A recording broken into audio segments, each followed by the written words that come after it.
melawai. Sport lovers, ketegangan politik dan militer di wilayah Timur Tengah membuat simpang siur kepastian tuan rumah babak 4 kualifikasi Piala Dunia 2026 zona Asia. Ketua Umum PSSI Erick Thohir pastikan skuad Garuda tetap bertanding di Arab Saudi dan Qatar Oktober mendatang.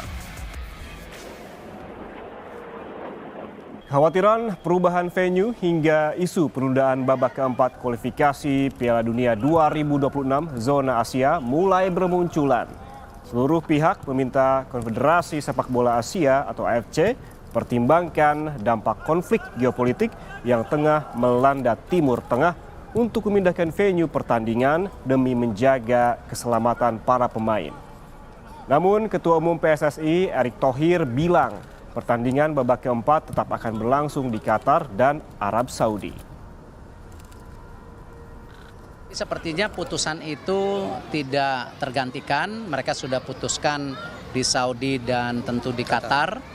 17 Juli ini nanti ada drawing di Kuala Lumpur. Kalau saya lebih fokus kita mempersiapkan tim kita dengan baik ya, dan kita jangan juga terjebak bahwa mereka tentu sangat diuntungkan, ya pasti diuntungkan ya. Mereka juga nanti akan lakukan A, B, C. Kalau saya lebih bagaimana kita mempersiapkan tim kita, itu yang terbaik. Kembali kalau kita kan harus siap dimanapun bermain, kita harus berikan yang terbaik gitu.